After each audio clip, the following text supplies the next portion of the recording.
How's it going, everyone? It's Vivi and welcome back to the channel. Krome Studios' is co-founder and creator of the Tasmanian Tiger, Steve Stamatiadis, and studio manager Lindsay Parmenter were interviewed by a fan over on Nintendo Everything, going over a bit of history of the franchise as to how it came to be, and they did discuss remaster-related things. If you aren't aware, the Tasmanian Tiger has been ported to the Switch and is now available to the public. While it's been available for a month now over on the eShop, backers got access to a code on March 30th. Yes, for those who are new here, the Tasmanian Tiger got an HD port, another one, which began with a Kickstarter.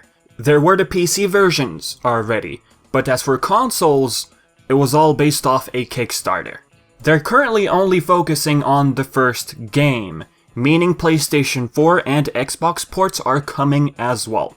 People had voted for PS4 back then. They had posted this poll between PS4 and Xbox. PS4 got the most amount of votes, so they're placing priority on that version. But that doesn't mean they're not going to focus on Xbox's version either. No, there isn't any physical edition yet. Parmenter explained their team is really focused on getting the other HD ports out first. They are aware and acknowledge fan demand for a physical copy. Remember, they're a very small, dedicated team of only 12 people. Basically half of the number count for the Tasmanian Tiger 1 from back in the day. We're looking at 20 to 25 workers according to Stamatiadis. But right now, they're only 12. Speaking of the PS4 version, there is work in progress video. They are currently targeting 60 FPS at 1080p on standard PS4. There's a question that gets brought up a couple of times, will this be enhanced for the PS4 Pro version? Well, I did not stumble upon any sort of reply on Twitter, so we're gonna have to wait and see what they're gonna say about it. So back to the specs of PS4, they are working on anti-aliasing. They're also focusing on trophy support. Yes, you heard it right, folks. Expect a platinum trophy for on PS4. Now, as for the latest work in progress, it would be the one from May 4th. They said once the testing is over, they'll submit a code to Sony for approval, and will get a release date by then. They did say there's progress on the Xbox version, but their main focus right now is the PS4's trophy support. Also, a reminder to backers, you will be receiving a comic, a digital, to be precise, a new story written by Steve Stamatiadis, titled Doomy Ranger. The release date for that is yet to be determined as the book is still being worked on. What's the difference now between the Switch version and the PC remasters? Well, first off, the PC remasters really came in handy for these HD ports. The once again HD ports happening right now, they built it off that version. Not saying the PC port was easy. They didn't even have sourced their original art for the first game when they worked on the PC remaster. Now, since our focus lies on the Switch version, this version now has improved camera, Joy-Con support, color correction, fully dynamic shadows, and more. Basically, this version has higher fidelity. The interview also starts with Ty's design. Yes, asking if his model was drastically altered, if, let's say, he was different in the beginning. Actually, no.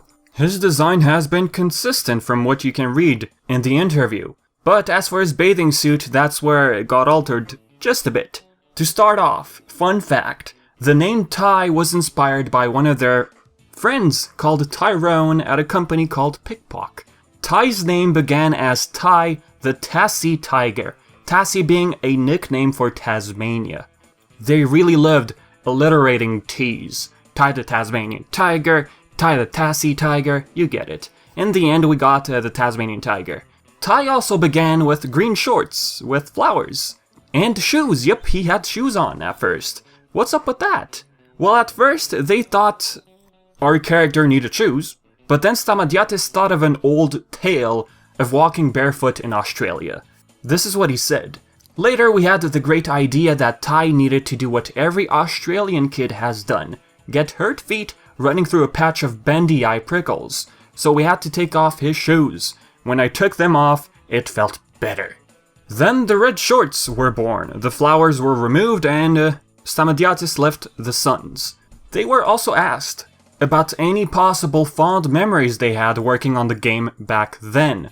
When people bring up Ty, I always remember that old TV commercial in that hospital with Crash, Spyro, and Sonic. Well, there's a little backstory to that. A lot of people still bring up the TV commercial. EA had that idea to have a hospital with other platformer animals, like Ty had beat them up. That was filmed in a psychiatric hospital in Canada. I remember being a little shocked when they showed it to us, but then I thought, okay, that's pretty ballsy. So, going over this interview, there's another piece of interesting history, which was brought up, a TV show that was apparently considered when Ty was trending, basically. Before I get more into it, Steve Stamatiadis explained that, long story short, the networks wanted a show for younger kids, but Ty wasn't suited for younger kids. Krome Studios thought Ty the Tasmanian Tiger was suitable for older kids. You have to wonder, okay, 1 and 2 were rated E. 3 was rated E10 and up. So why was the show considered not kid-friendly enough? To what extent did the show feel like it's for older kids? I guess the networks wanted something very, very kid-friendly? Now, speaking of this, I just can't help but wonder, I'm going a bit off topic, of a similar situation, Sly Cooper. This is not a fact, but a rumor. Apparently the studio behind the Sly Cooper TV show, Technicolor, tried pitching the show to Nickelodeon and Cartoon Network. Apparently the show wasn't suitable for both networks. Nickelodeon saying it was too mature, but hey, like I said, it's just a rumor. I just couldn't help but think of that one.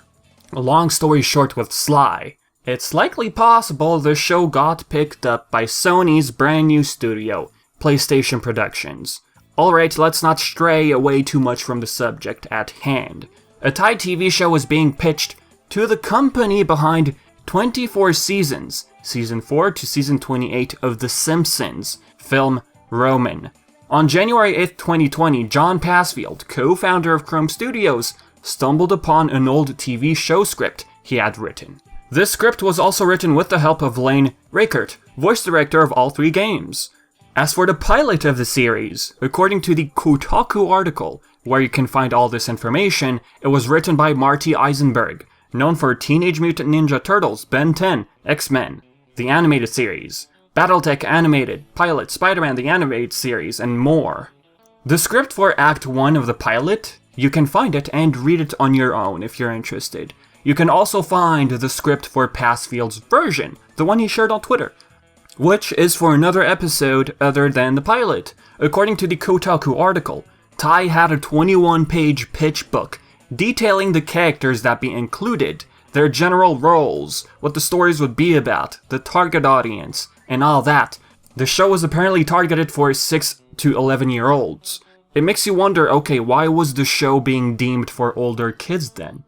Weird, ain't it? Sometimes you wonder what these networks think inside their heads.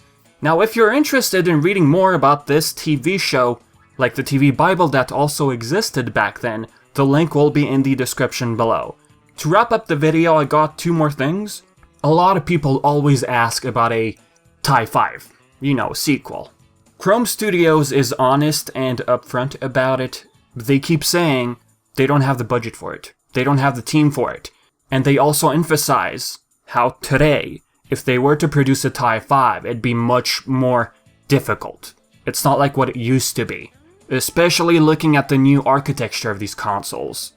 It's not like what it was before. Yes, they did handle HD ports, but making a sequel, a 3D platformer, a brand new one, it's gonna be challenging. For those wondering, okay, if they're remastering Ty 1 again for Switch, Xbox, and PS4, what about 2 and 3 at least?